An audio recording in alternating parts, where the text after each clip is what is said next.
ಇನ್ನು Chinnaswamy ಸ್ಟೇಡಿಯಂನಲ್ಲಿ cricket match ನಡೀತವೆ ಅನ್ನುವಂತಹ ಮಾತುಗಳೇನಿತ್ತಲ್ಲ, ಈಗ ಯಾಕೋ ನಡೆಯುವಂಥ ಲಕ್ಷಣಗಳು ಕಡಿಮೆ ಆಗ್ತಾ ಇದೆ. ಯಾಕಂದರೆ ಅಲ್ಲಿ ಏನಾದರೂ ವ್ಯವಸ್ಥೆಗೆ ಸಂಬಂಧಪಟ್ಟಂಗೆ ಒಂದಷ್ಟು ಪ್ರಶ್ನೆಗಳಿದ್ದಿದ್ವು. ಹೀಗಾಗಿ ಇಲ್ಲಿ ಮ್ಯಾಚ್ಗಳಾಗುವಂಥದ್ದು ಡೌಟ್. KCA ಹಾಗೂ RCB ನಡುವೆ ಒಂದು ಮಹಾಯುದ್ಧವೇ ನಡೀತಾ ಇದೆ. ವೆಂಕಟೇಶ್ ಪ್ರಸಾದ್ ಮತ್ತು ರಾಜೇಶ್ ಮೆನನ್ ನಡುವೆ ನಡೀತಿರುವಂಥ ಯುದ್ಧ ಇದು. ಹೀಗಾಗಿ ಅಲ್ಲಿ ಯಾವುದೇ ಮ್ಯಾಚ್ಗಳು ಇಲ್ಲ. ಇನ್ನು ಕೆಲವೊಂದು ಬದಲಾವಣೆ ಆಗಬೇಕು ಅಂತ ಒಂದು ವರದಿ ಕೊಡಲಾಗಿತ್ತು. ಕೆಲವೊಂದು ಗೇಟ್ಗಳಲ್ಲಿ ಮಾರ್ಪಾಡು ಆಗಬೇಕು, ಕಾಲು ತುಳಿತದ ಪ್ರಕರಣಗಳು ಮುಂದೂ ಕೂಡ ಆಗಲ್ಲ ಅಂತ ಅನ್ನೋದಕ್ಕೆ ಯಾರು ಜವಾಬ್ದಾರಿ ಹೊರಲಿಕ್ಕೆ ಸಾಧ್ಯ, ಕೆಲವೊಂದು ಬದಲಾವಣೆ ಆಗಲೇಬೇಕು ಅಂತ. ಹೀಗಾಗಿ RCB ಕೂಡ ಬೆಂಗಳೂರಿನಲ್ಲಿ ಮ್ಯಾಚ್ ನಡೆಸೋದಕ್ಕೆ ಹಿಂದೇಟು ಹಾಕ್ತಾ ಇದೆ. ಕಾಲು ತುಳಿತ ಪ್ರಕರಣ ಆದಮೇಲೆ ಜನ ಬೇಸತ್ತಿದ್ದಾರೆ. ಇಲ್ಲ ಒಂದು ಕಡೆ ಆ ಹುಚ್ಚಿತ್ತಲ್ಲ RCB ಅಂತ ಆ ಹುಚ್ಚು ಕಡಿಮೆ ಆಗಿದೆ ಸ್ವಲ್ಪ.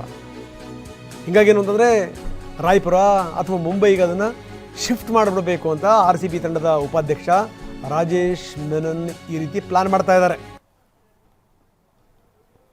ಇದು ಸಂಗತಿ. ಇವರಿಬ್ಬರ ನಡುವೆ ಜಟಾಪಟಿಗಳು ಕೂಡ ನಡೀತಾ ಇದೆ.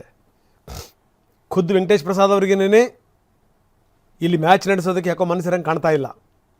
ಗೊತ್ತೋ ಅವರಿಗೆ ಮತ್ತಿನ್ನೇನಾದರೂ ಮೈ ಮೇಲೆ ಬಂದರೆ ನೇರವಾಗಿ ಇವ್ರ ತಲೆ ಮೇಲೆ ಬರುತ್ತೆ.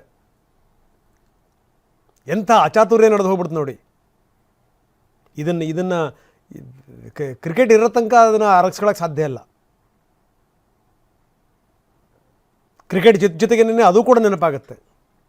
ಸುಮ್ಮನೆ ಅಮಾಯಕರು ಪ್ರಾಣ ಹೊರಟೋಯ್ತು. ಸರ್ಕಾರದ ಅತಿ ಉತ್ಸಾಹ, ತಪ್ಪು ಸಂದೇಶಗಳು ಇವೆಲ್ಲವೂ ಕೂಡ ಇದಕ್ಕೆ ಸಂಬಂಧಪಟ್ಟಂಗೆ ವೆಂಕಟೇಶ್ ಪ್ರಸಾದ್ ಮತ್ತು ರಾಜೇಶ್ ಮೆನನ್ ನಡುವೆ ಒಂದಿಷ್ಟು ಮಾತಿನ ಜಟಾಪಟಿ ಕೂಡ ನಡೆದಿದೆ ಅಂತೆ.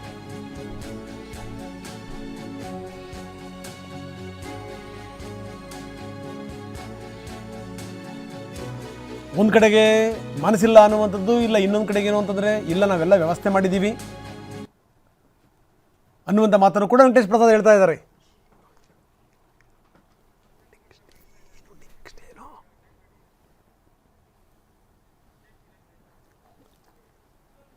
ಬನ್ನಿ, ನಮ್ಮ ಪ್ರತಿನಿಧಿ ಕಿರಣ್ ನಮ್ಮೊಂದಿಗೆ ಈಗ ನೇರ ಸಂಪರ್ಕದಲ್ಲಿದ್ದಾರೆ. ಅವ್ರ ಜೊತೆ ಚರ್ಚೆ ಮಾಡ್ತೀನಿ. ಏನು ನಡೀತಾ ಇದೆ ಹಾಗಾದರೆ? ಇದು ಯಾರ ನಡುವಿನ ವಾಗ್ಯುದ್ಧ ಇಲ್ಲಿ ತನಕ ಬರ್ತಾ ಇದೆ? ಯಾರಿಗೆ ತಡೆ ಹಾಕ್ತಾ ಇದೆ? ಕಿರಣ್, ಒಂದಷ್ಟು ಗೊಂದಲಗಳಿದೆ.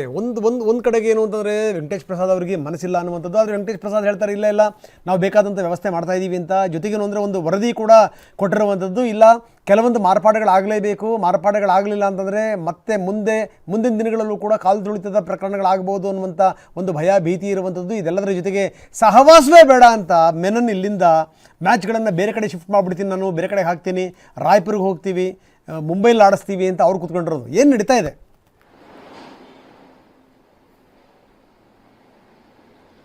ರಂಗನಾಥ್, ಮುಖ್ಯವಾಗಿ ಏನು RCB ಏನು ಒಂದು ಸೆಲೆಬ್ರೇಷನ್ ವೇಳೆಯಲ್ಲಿ ಆದಂಥ ಘಟನೆಗೆ ಸಂಬಂಧಪಟ್ಟಂತೆ ಸರ್ಕಾರ ಇದನ್ನ ಈ ಒಂದು ಮತ್ತೆ ಮರುಕಳಿಸಿದಂತೆ ಎಲ್ಲ ರೀತಿಯ ಒಂದು ಸೂಚನೆಯನ್ನು ಕೊಟ್ಟಿತ್ತು. ಮುಖ್ಯವಾಗಿ 17 ಷರತ್ತುಗಳನ್ನ KCA ಅವರಿಗೆ ಕೊಟ್ಬಿಟ್ಟು ಇದನ್ನ ಫಿಲ್ ಮಾಡಿ ಅಂತ.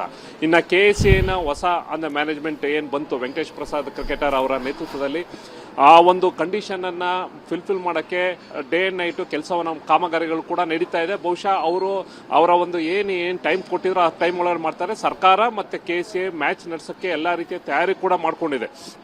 ಅಂದರೆ ಇಲ್ಲಿ ಒಂದು ಕಡೆ ಸರ್ಕಾರವೂ ಕೂಡ ಇಂಟ್ರೆಸ್ಟ್ ಇದೆ. ಮತ್ತೆ IPL ಮ್ಯಾಚಸ್ ಇರ್ಬೋದು, ವರ್ಲ್ಡ್ ಕಪ್ ಮ್ಯಾಚಸ್ ಇರ್ಬೋದು, ಮತ್ತೆ ಹಿಂದೆ ಬೆಂಗಳೂರಿನಲ್ಲಿ ಇದ್ದಂಥ ಏನು ಬ್ರ್ಯಾಂಡ್ ಇತ್ತು ಅಂದರೆ ಚಿನ್ನಸ್ವಾಮಿ ಸ್ಟೇಡಿಯಮಲ್ಲಿ ಇತ್ತು, ಮತ್ತೆ ಅದನ್ನೇ ಮತ್ತೆ ತರಬೇಕು, ಆಗಿದ್ದಂಥ ಘಟನೆಯನ್ನು ಮತ್ತೆ ಆಗದೇ ಇದ್ದಾಗ ನೋಡ್ಕೋಬೇಕು. ಮತ್ತು ಆ ಒಂದು ಸರ್ಕಾರ ಮತ್ತು KCA ಕೂಡ ಎಲ್ಲ ರೀತಿಯ ತಯಾರಿಯನ್ನು ಮಾಡ್ಕೊಂಡಿದೆ. ಆದರೆ ಇಲ್ಲಿರುವಂಥದ್ದು ಮತ್ತೊಂದು ಈಗ ಹೊಸ ಟ್ವಿಸ್ಟ್ ಏನು ಅಂತಂದರೆ RCB ಅವರೇ ಇಲ್ಲಿ ಮ್ಯಾಚ್ ಮಾಡಬಾರ್ದು, ಇಲ್ಲಿ ಆಡಿಸಬಾರ್ದು ಅಂತ ಅವರೇ ಡಿಸೈಡ್ ಮಾಡ್ಕೊಬಿಟ್ಟಿದ್ದಾರೆ ಮ್ಯಾನೇಜ್ಮೆಂಟು. ಹಾಗಾಗಿ ಇಲ್ಲಿ ಬೆಂಗಳೂರು ಬೇಸ್ ಆಗಿದ್ದಂಥ RCBನ ಬೇರೆ ಕಡೆಗೆ ಮ್ಯಾಚ್ಗಳು ಅಂದರೆ ಬೇರೆ ಹೋಮ್ ಗ್ರೌಂಡ್ ಅಂತ ಏನು ಹೇಳ್ತಾ ಇದ್ರು, ಇದು ಬಿಟ್ಬಿಟ್ಟು ಬೇರೆ ಮುಂಬೈಲಿರುವಂಥ ಸ್ಟೇಡಿಯಂ ಇರ್ಬೋದು, ಮತ್ತೆ ಅಥವಾ ಛತ್ತೀಸ್ಗಢಲ್ಲಿರುವಂಥ ರಾಯ್ಪುರಲ್ಲಿ ಅವೆರಡು ಸ್ಟೇಡಿಯಮಲ್ಲಿ ಒಂದು ಸ್ಟೇಡಿಯಂನ ನಾವು ಅಲ್ಲಿಗೆ ಶಿಫ್ಟ್ ಮಾಡ್ಕೋಬೇಕು. RCB ಮ್ಯಾಚಸ್ಗಳನ್ನ ನಮಗೆ ಹೋಮ್ಗೆ ಏನು ಕೊಡ್ತಾರೆ ಅದನ್ನು ಅಲ್ಲಿಗೆ ಶಿಫ್ಟ್ ಮಾಡ್ಕೋಬೇಕು ಅನ್ನೋದನ್ನು ಅವರು ಡಿಸೈಡ್ ಮಾಡ್ಕೊಂಡು ಈಗಾಗಲೇ ಅಲ್ಲಿಯ ಸರ್ಕಾರಗಳ ಜೊತೆ ಅಲ್ಲಿಯ ಸ್ಟೇಡಿಯಂ ಕಿರಣ್ ಸಂಕ್ಷಿಪ್ತ ಉತ್ತರ ಕೊಡಿ.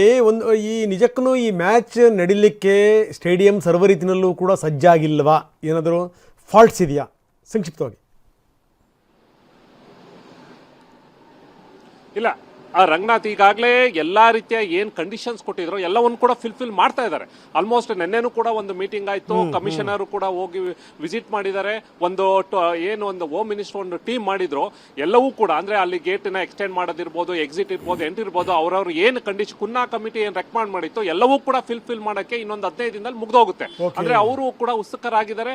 ಇಲ್ಲಿ ಮತ್ತೆ ಮ್ಯಾಚ್ ಗಳು ನೋಡಬೇಕು ಅಂತ ಸರ್ಕಾರ ಮತ್ತೆ KSA ಎರಡೂ ಕೂಡ ರೆಡಿ ಇದೆ. ಆದ್ರೆ ಇಲ್ಲಿ RCB ಅವರೇ ಇಲ್ಲಿ ಮ್ಯಾಚ್ ಆಡಕ್ಕೆ, ಯಾಕೆಂದ್ರೆ ಅವರು ಇಲ್ಲಿ ಸೆಲೆಕ್ಷನ್ ಅವ್ರು ರೆಡಿ ಇಲ್ಲ. ಯಾಕೆಂತಂದ್ರೆ ಇಲ್ಲೆಲ್ಲೋ ಕೂಡ ಮೇನ್ ಕಲ್ಪ್ರಿಟೇ ಅವರು. ಯಾಕೆಂದ್ರೆ ಅದೇ ಮ್ಯಾನೇಜ್ಮೆಂಟ್ ಇದೆ, ರಾಜೇಶ್ ಮೇನೇನು ಫಸ್ಟ್ ಟ್ವೀಟ್ ಮಾಡ್ತಾರೆ ಇಲ್ಲಿ ಪೆರೇಡ್ ಇದೆ ಅಂತ, ಯಾರಿಗೂ ಕೂಡ ಪರ್ಮಿಷನ್ ತಗೊಳ್ಳೋದಿಲ್ಲ. ಯಾಕೆಂದ್ರೆ ಅವ್ರಿಗೆ ಗೊತ್ತು ಇನ್ನೂ ಕೇಸ್ ಇದೆ, CID ಕೇಸ್ ಇದೆ, ಪೊಲೀಸ್ ಕೇಸ್ ಇದೆ, ಚಾರ್ಜ್ ಶೀಟ್ ಆಗಿದೆ, ಮತ್ತೆ ನಮ್ಗೆ ತೊಂದರೆ ಆಗ್ಬಹುದು, ಮತ್ತೆ ಇನ್ನು ಎಲ್ಲೋ ಒಂದ್ ಕಡೆ ನಮ್ಗೆ ಅರೆಸ್ಟ್ ಮಾಡಬಹುದು, ಎಲ್ಲೋ ಒಂದ್ ಕಡೆ ಅವ್ರಿಗೆ ಭಯ ಇದೆ. ಆಮೇಲೆ ಎಲ್ಲೋ ಒಂದ್ ಕಡೆ ಅವ್ರಿಗೂ ಕೂಡ ಒಂದು ಇಲ್ಲಿ ಇಷ್ಟು ಸ್ಟೇಡಿಯಂ ಮುಂದೆ ಆಗಿರುವಂತದ್ದು ಘಟನೆಗಳು ನೋಡಿದ್ರೆ ಮತ್ತೆ ಇಲ್ಲಿ ಅದೇ ಭಯ ಅವ್ರನ್ನ ಕಾಡ್ತಾ ಇದೆ ಅಂತ ಅನಿಸ್ತಾ ಇದೆ. ಯಾಕಂದರೆ ಈ ಮೊದಲೇ ಏನು ಅಂದರೆ ಜನರ ಮನಸ್ಸಲ್ಲಿ ಹಚ್ಚ ಹಸಿರಾಗಿದೆ ಇದು. ಏನಪ್ಪ ಇದು ಇತರದೊಂದು ದುರಂತ ಅಂತ ಅದನ್ನು ಮರೀಲಿಕ್ಕೆ ಸಾಧ್ಯವೇ ಇಲ್ಲ. ಇಂಥ ಸಂದರ್ಭದಲ್ಲಿ ಎಷ್ಟರ ಮಟ್ಟಿಗೆ ಸ್ಪಂದನೆ ಸಿಗ್ಬೋದು ಅನ್ನುವಂಥ ಪ್ರಶ್ನೆ ರಾಜೇಶ್ ಮೆನನ್ ಅವರ ಮನಸ್ಸಲ್ಲಿ ಸಹಜವಾಗೇ ಇದೆ. ಅದರಲ್ಲೇನು ಆಶ್ಚರ್ಯ ಇಲ್ಲ ಅದರಲ್ಲಿ. ಯಾಕಂದರೆ ಹೀಗಾಗಿ ಏನು ಅಂದರೆ ಬೇರೆ ಕಡೆಗೆ ಆಡಿಸ್ಬೇಕು ಅಂತ ಕೂಡ ಅವರು ತೀರ್ಮಾನಕ್ಕೆ ಬಂದಿದ್ದಾರಂತೆ.